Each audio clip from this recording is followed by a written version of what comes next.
All right, what's up, everybody? Welcome to another episode of the SATS show. That intro's got me so hyped up. Shout out to, it's not an intro for the show, but it's a video that just happens to suit the channel perfectly. It's a video put out by Richard. I think it's Real Richard at on X. His channel is Richard. It's linked in the description to the show. Go check out his work. It does amazing mashups like that with like really cool music and graphics, and he does a lot of most of the stuff is Bitcoin related, so it's super cool stuff. Anyway, welcome to another episode, boys, ladies and gentlemen. I'm glad you guys are all here. Shout out to McLovin. Round of applause to Garrett, BTC Moon Guy, Mr. Android, and Leonard. What up, boys?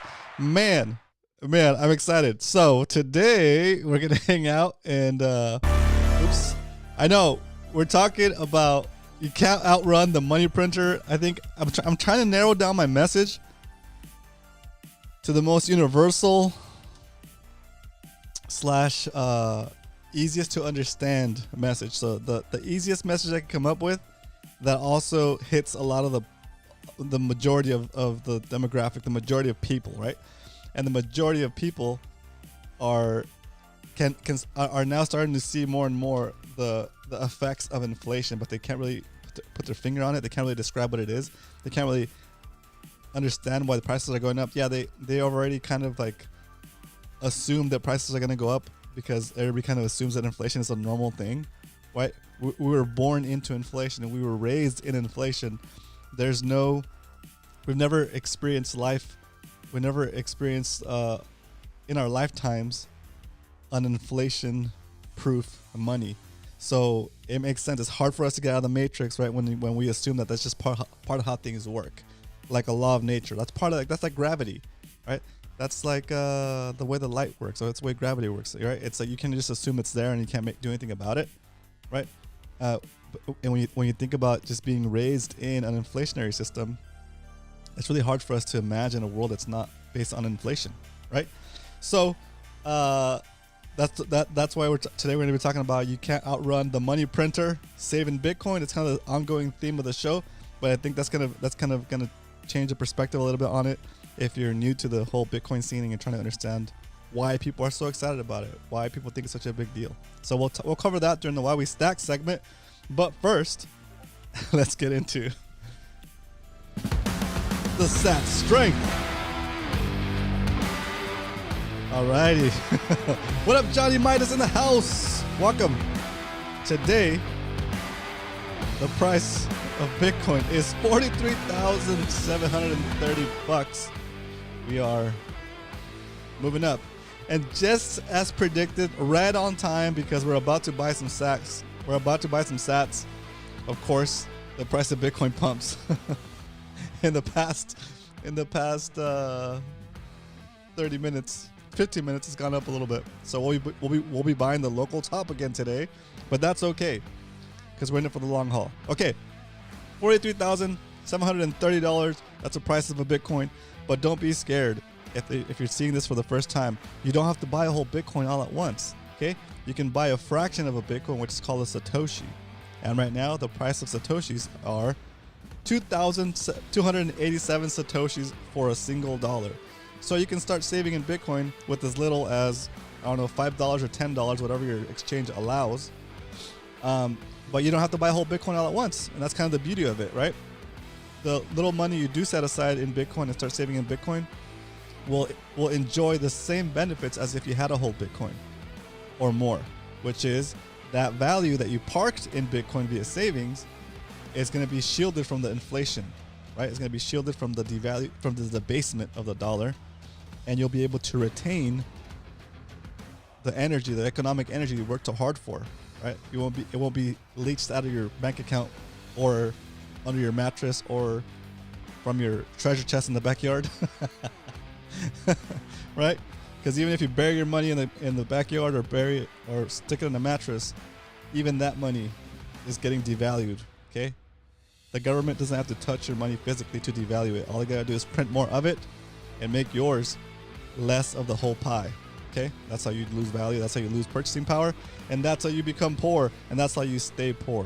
Okay, you got to take that value while you have it, move it into an asset class that that doesn't devalue with the increase of the money supply, Bitcoin, and your value will be preserved and it'll build over time. Okay. All right. So let's just say you're walking down the street minding your own business. You look down, you see a penny, you pick it up, and all that day you'll have 22 Satoshis. 22 Satoshis for a single penny today. It's just a different way of looking at it. Eventually, once Bitcoin hits $1 million, and I said eventually, one Satoshi will be worth 1 cent. It's wild to think about, but it could happen. It probably will happen, actually, because the way things go, the way things are going, no matter what you do, the printer keeps printing. Look at that. Not so long ago, maybe 2 weeks ago, we hit $34 trillion in debt, and now we're on our way to 34.25 trillion, just like that over the span of a few weeks, maybe, right? So that, and no matter what politician is in office, no matter what reason they give you that for spending, right? Well, they're spending for rebuilding something, spending for corporate tax cuts, or even building a bridge or something, right? All of that money doesn't come from nowhere. It gets created out of thin air. And how does that money have value? It has value because it steals some of the value of your money when they increase the money supply. Okay? And that's how they fund things like wars and different things without having to take it to the voters and say, hey, are you okay with us going to war with this country? Vote yes, vote no, or right? Like, imagine what they would have to do if imagine how many wars would be in if we had to, as a country, vote for or against the war, right? So anyway, that's how they do it. That's how they take your wealth and use it to propagate wars and all that stuff. So what we do is we don't give them the opportunity to debase our money. We take our money, we take our value, we save it in Bitcoin, and it's out of the grasp of their grubby little hands. Okay, just like that. I know we're a little late, but this is why we stack. All right, so that's why we stack. Okay, because you can't outrun the money printer. So Michael Saylor has a great presentation. It's a presentation he did in BTC Prague. It was like a convention or something, right? It's the Michael Saylor slideshow on Bitcoin. And the beginning of that whole thing, it's about 30 minutes long. I recommend you guys watch it. He tells you basically the state of how things are. That no matter what you do individually or what you do as a company, as a corporation, the amount of hard work you can do as an individual or as a corporation, as an entity, is not enough to overcome the effects of the money debasement. So you could do everything right in your life. You can go to school, get the best grades, work your butt off, study your butt off, get the best degree you can get the best job you can get, and as soon as you have fixed your salary to a certain amount and agreed to work for whatever company at that salary amount, you're already losing money. As soon as you sign the paper, yes, your salary might be good for that first year, but just a year later, your salary is already losing you money because you won't get that salary adjustment to equal the rate of inflation unless you move to a different job and get like a 10% raise each year, right? All that work and all of that commitment to bettering yourself is a wash. Even worse, you're losing on it, right? Because the money you're saving in is basically pulling the rug on you, right? And it's a crazy concept to understand. It's really difficult, right? Especially when they have things in the system that kind of set you up to get suckered, right? They have the CPI, right? Where it's supposed to reflect the rate of inflation, so that they can say, oh yeah, inflation is about 3%, 4%, We're trying to get it to 2%, but right now it's about 3 or 4% according to them, right? But they don't measure the things that are important, the things that are hard to make, like food, energy, transportation, right? Those things are not accounted for in the CPI because they would make the CPI higher, right? And if the CPI is higher, what do you think they use to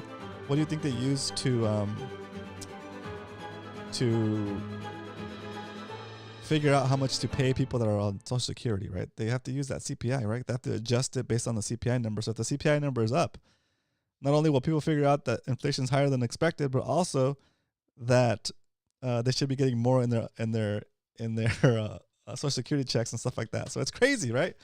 How much Bitcoin do I need to stack? All of it, Mukleva. You need to stack all the Bitcoin. So it's difficult to say how much Bitcoin you should be stacking, but I guess it depends on what your goal is. And let's talk about that for a little bit because that's an excellent question. Okay, I know I'm kind of like poking fun a little bit, but it's a really good question. There is a site called what is it called? It's called When Moon. I think the guy showed it on Simply, but I bookmarked it and I like having it here because it's a good little indicator for our for when this question comes up. So I'm gonna put it in the chat first of all. Here's a link. You guys can follow along and do your own calculations. This is not a real calculation. This is okay. It's just some fun. Okay, it's just fun time right now. It's not financial advice. This calculator is not. You shouldn't be basing your whole life on this calculator, but it's a cool thing to look at, just kind of help visualize. Okay. All right. Let's see. Let's refresh this page. Let's go into the browser. And the question is, how much Bitcoin do I need to stack? Okay, so and that sounds like it's the beginning of a question. The rest of that question should be to retire in X amount of years, to retire in to stop working, right? To stop working and live a super crazy lifestyle, right? It varies, right? If you're gonna live a humble life and you just want to retire and just be able to have your time, but don't need all the toys and all the extra spendable income or extra spendable cash, then the amount of Satoshis you need to stack is a lot less than somebody who wants to retire sooner the better and wants to live a rock star lifestyle, right? It just depends on your lifestyle, right? So the link is there. I'm going to bring it up on the browser just so we can have some fun. It's called the When Moon, okay? And for those of you guys who don't understand, WEN, that's obviously not how you spell when, but in the Bitcoin/crypto world, when you spell like this, it's like poking fun at the people that are trying to like just make gains and like comes from like when Lambo or when pump, right? Or when do I sell Bitcoin, that kind of stuff. So when moon is like, okay, like moon is like basically your like when Bitcoin moons and you can have enough income or have enough Bitcoin stacked that you could potentially live off of it. Okay, so there's multiple options as to how you would use your Bitcoin, but let's take the first scenario and call it, I'm gonna stack as much Bitcoin as possible, and when I get to my moon date, from that day forth, I can start selling off my Bitcoin, and I could potentially have enough income just off of selling my Bitcoin that I can live out the rest of my days. And at the end of my days, I will have 0 Bitcoin and nothing to inherit to my descendants or to my kids, right? That's scenario 1. So let's just say you're gonna save a bunch of Bitcoin until you make it to a date where you can spend your Bitcoin and just live out the rest of your days. Okay, so your desired income, $100,000. If you want $100,000 a year, you think it's gonna be a good income, like from now until the end of your days? I don't know, maybe, right? But maybe let's go with $200,000. You want $200,000 in income per year, and you currently have, let's see, 1 Bitcoin saved up. You've worked your way to 1 Bitcoin, and this is like the annual Bitcoin appreciation rate. So far, on average, it's closer to 50, but we'll leave it at 38 just so we have like not too crazy numbers. But here's what the calculator will give you. It says, okay, so when's moon? So based on your one Bitcoin stack, your stack value right now is $43.2 thousand. Your desired annual income is $200,000 in today's dollars per year. Depreciation of plus 12, BTC appreciation of plus 38. So dollar is expected to depreciate 12%, and Bitcoin is expected to appreciate at 38%. Your personal moon date would be August 6th, 2038. So if all things constant, right, then your stack will be worth $6.65 million in the year 2038.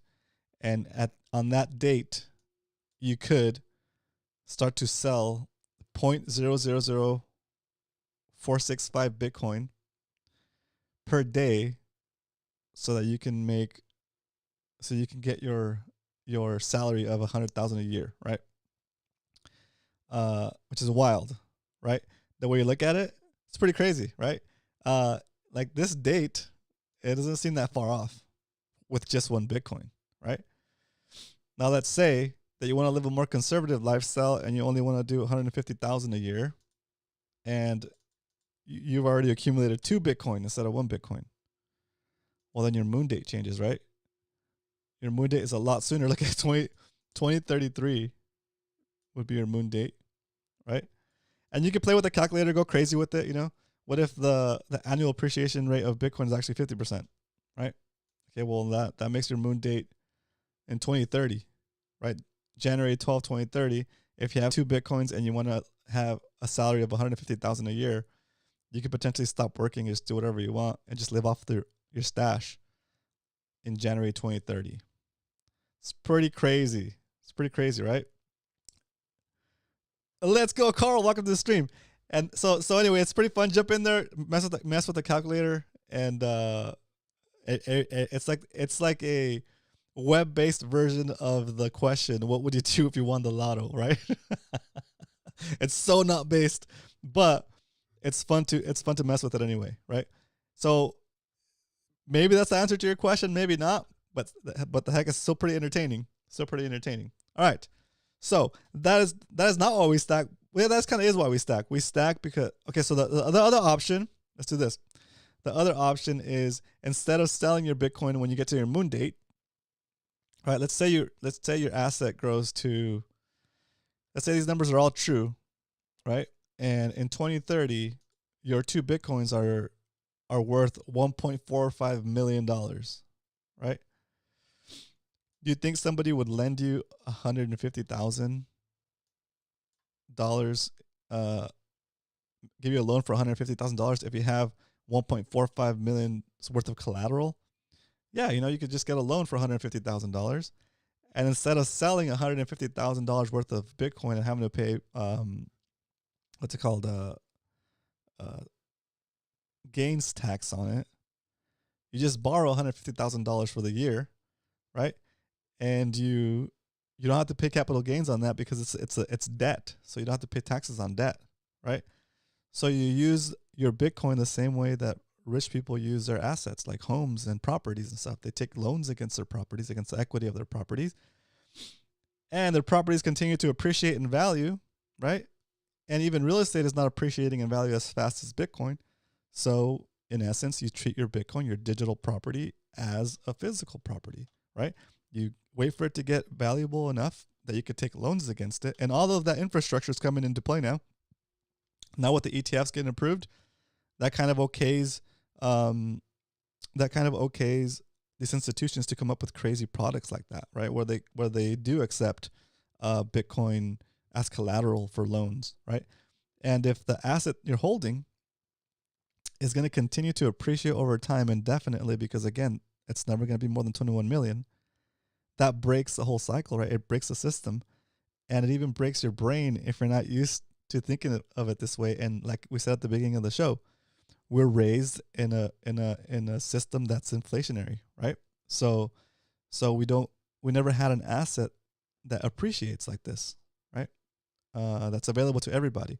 So once you take your loan out, Your assets going to continue. Your assets going to continue to appreciate. Say you don't spend the whole 150,000, right? You pay back whatever you need to pay back. Take another loan out against some more of your Bitcoin because you have so much of it. Take another loan out to cover the cost of paying off your old loan, and then you take another loan out and just take it like that. The idea is that your stack will appreciate faster than you can spend it, which is pretty damn awesome. And it'll be tight at first. Like if you go right to your moon date and try to do that right away, it might be a little bit tight, right? But the further along we get into the next halving and the next halving, this will be able to be more doable for you and for the people that you inherit your Bitcoin to, right? At that point, it becomes an issue of like education and making sure that the people you're giving your Bitcoin to, once you're done with it, know not to ever sell it, right? There's a interview that Michael Saylor did, I think it was with Lex Friedman, where he's talking about if you owned an acre of land in New York City, you wouldn't sell the land. You would lease it to people that want to build on it, right? But you never sell the land because it's always going to continue to go up in value. So similar thing with Bitcoin, which is pretty crazy. It's pretty crazy. Anyway, that's why we stack. And with that said, let's get into the next segment of the show, which we like to call the Stack Recap. All right. Are we in the green? Are we in the red? It doesn't matter. We're buying more anyway. Okay. But we're in the green. We're well in the green now. Let's go. Okay. Slow and steady. We accumulated through the little dip, and the little dip was good to us.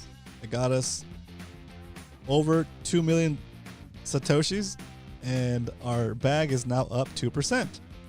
So if you started stacking with us this year, we're in the red for a little bit, but now we're back to the positive. Okay. So what do these numbers mean? Okay. This is our stack count denominated in Bitcoin. And this is our stack count denominated in Satoshis. Think of it as dollars and cents. Okay. Bitcoin and Satoshis. So instead of having the decimal point move over twice to the right, like you would in the dollar system, you have the decimal point move over 8 times to the right in the Bitcoin system. Okay.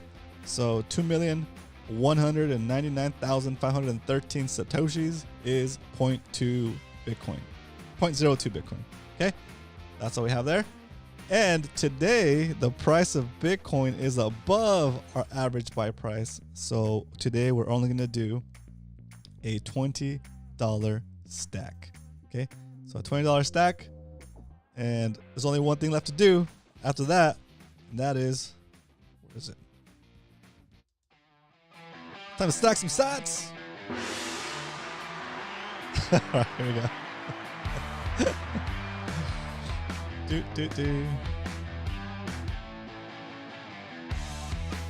All right, we're stacking over at Swan Bitcoin. We're doing $20 today. After doing $80 buys and $40 buys, a $20 buy doesn't feel that good. $20 buy feels like feels a little weak. Feels a little weak, frankly. Feels a little weak. But we're sticking to our Bitcoin cost average schedule. Let's do that. All right. My previous buy. Get a screenshot. Boom.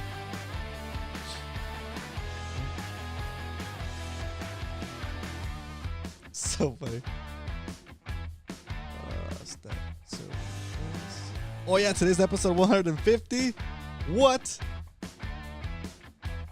Episode 150. There it is. Just like that. Here we go. Cut the music. Start the drum roll. We're buying $20 worth of Bitcoin today.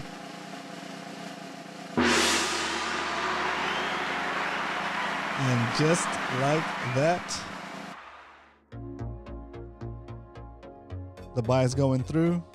I'm gonna go get ready to update the spreadsheet. All right, it's wild. Just like that, guys. A little stack goes a long way. And just to go back to that when moon calculator, I don't think the when moon calculator is including anything to do with ETFs or the sudden demand that could come from another country adopting it, another company adopting it, starting to buy it. So there's a lot of upside potential. Okay, here. Dropped it in there. All right. Questions in the chat. If you have any questions, feel free to ask. Any comments, welcome. What are you gonna do when Bitcoin hits a million? When Bitcoin hits 100,000, are you gonna sell? What's your sell price, guys?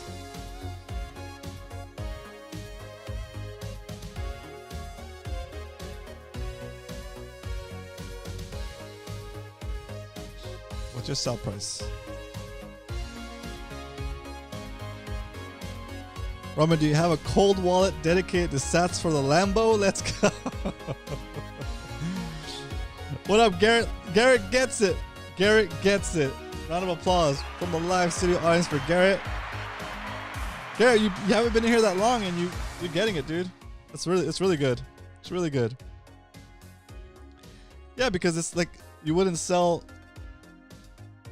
your prime real estate to buy a Lambo, right? You get a loan against your prime real estate to buy a Lambo. Let's go. 43,726. I'm taking it with me, says Carl. Let's go. Dang, Carl. Man, cold-blooded. Cold-blooded. I like it though, Carl. So that's what you gotta do. It's like you didn't put it on this. Oh my gosh, dude. That's awesome. That's so funny. He's gonna become a pharaoh, dude. He's gonna be in the afterlife. He's gonna be the richest ghost in the afterlife with all his Bitcoin. Carl, you're a savage. Exactly, Garrett. Yeah, exactly. I'll sell my BTC for SATS. Oh, nice. That's funny. That's so funny. All right, so $43,726 our buy price, and we gained 45,000 satoshis, and now our stack is so close to 2.25 million satoshis, just like that. I'm telling you, it's crazy. Just like that, slow and steady. Once again, we're starting over, but still, even though we just started over again this month, we're gonna end. Maybe we might end January in a positive. Well, no, tomorrow, right? We'll see. It's moving up and down. We'll see if January ends positive. Hopefully, it does. But if not, it's okay. As long as your SAT count goes up. All right, so on the big chart, we have 13 million sats, 13.1 million sats, making gains. You know, that's how it works. All right, I updated the. Carl's so funny, dude. I updated the sats to goods chart, and I added something to it. I added tacos. Tacos cost me $2.89 because it's Taco Tuesday. It's Stacko Tuesday, and last week, one taco cost me 7,225 satoshis. Yesterday, my taco cost me 6,880 satoshis. And today, the current cost of tacos right now is 6,634 satoshis based on the current price of Bitcoin. So, what is this? What's the whole point of this chart? What is it telling you? It's telling you that when your savings are in satoshis, when your holdings are in Bitcoin, life will get cheaper. I know. I know it's a very difficult concept to grasp, but it's like the minus 1%. It's like the to the power of -1, like the inverse. It's like the inverse to whatever they're doing to you with the money system now. Saving Bitcoin, and next thing you know, those guys are working for you, right? Next thing you know, they're making you richer. They're making your purchasing power better. I'm donating my SATs to Satoshi's wallet after I pass. Dang, McLovin, crazy. So, when people do that, when they donate it to Satoshi's wallet, or when they lose their private keys and their signing device and they can't figure out how to get it back, in essence, they are donating their value to the rest of the Bitcoin community, because they're taking out some coins out of the circulation, which is shrinking the supply even more, right? I've been on a lion diet for 7 weeks, lost 20 pounds, and probably saved a few hundreds in junk food and beer. Oh my gosh. Yeah, Garrett, getting your body right. That's impressive. 20 pounds is a huge amount, dude. 20 pounds is a lot. But it's good that you did it over 7 weeks. That way it's not too rushed. But still, dude, that's a lot of weight. Your joints are gonna thank you for that. You know, you probably feel more maneuverable. That's really cool. That's really cool. But yeah, so one of the things we talk about here on the show is besides sell everything that you don't need, right? is take. Oh, don't even get me started, guys. I was about to say, take the $5 that you spend on coffee every day and put it into Bitcoin and just go brew your own coffee at home. But then for some reason, you know what flashed into my mind? The $5 burger commercials that used to be like on Carl's Jr., the old commercials. They'd be like, oh, the $6 burger. You guys remember the $6 burger commercials? I bought a burger the other day.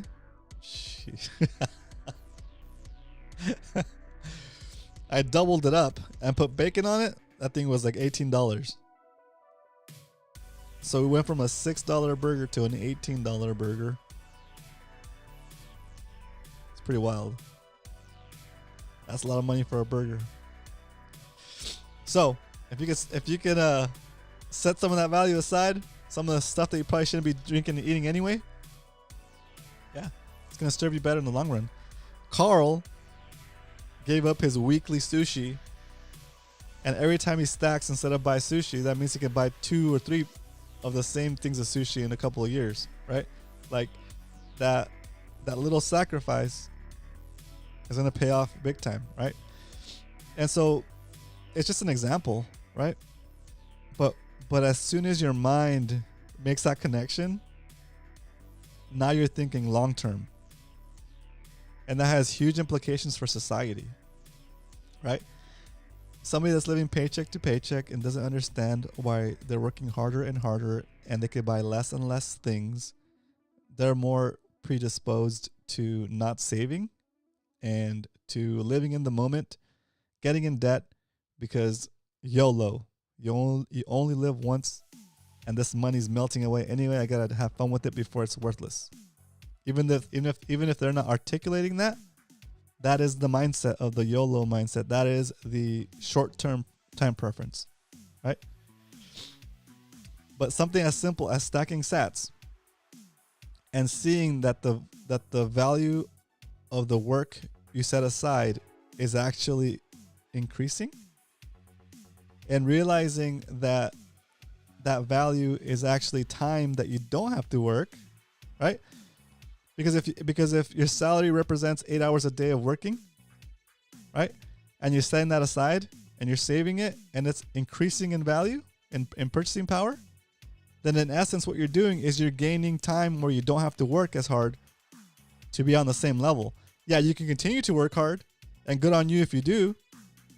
You're just going to get that much closer to your moon date. But that changes your psyche once you start seeing that the extra work you put in is actually paying off, and it's actually building off of itself. It's wealth building in the simplest way possible. And it's just to buy it, stick it into self-custody, and let it be there. Let it just do its thing, right? The government's going to continue to print, and they're going to pump your bag for you, right? It's amazing. It's so easy. It's just so easy, right? And how do you condense all of that into like a simple message for people? You know, that's like, it's difficult, right? But that's why I'm here on the show. That's why I like to do this show. It's super fun. It's super entertaining. And I really like the feeling of helping people have that aha moment when they're like, yeah, you know, like when I see Garrett say, I'm never going to sell, to me, that's like like you get it. You're getting it, right? And let's say Garrett is more of a shy type and he doesn't talk about his finances with his friends. That's fine, right? But maybe down the road, once he feels more secure in the process, and he's had time to watch his stash grow, and maybe even made it through a few cycles, he might decide, you know what, this is not like a trick. It's not like a sham. This is like, I'm actually becoming more wealthy, right? Why wouldn't he pass it on to some of his friends, or share with some of his friends, or share with some of his family, right? It's just, once you figure it out and understand how it works, it's just inevitable that you're going to want to help the people you love and the people around you. So anyway, that's kind of why I started doing this show, right? Because Garrett and Leonard and Carl, they know me from my fishing channel. I fish a lot, or I used to fish a lot, and I used to make a lot of content about fishing. And content about fishing is great. You know, you give a man a fish, you feed him for a day, you teach a man to fish, you feed him for a lifetime. But you teach a man about Bitcoin, and you feed his whole descendants for the rest of their lives, the rest of their existence, if you're doing it right. So that's why I'm doing 5 episodes a week on this show and only doing 1 episode of my fishing show, because I think it's a better value to the watchers and the viewers for them to get their finances right if they have an open mind and want to learn about Bitcoin. So until tomorrow, remember, if you ain't stacking, you're slacking.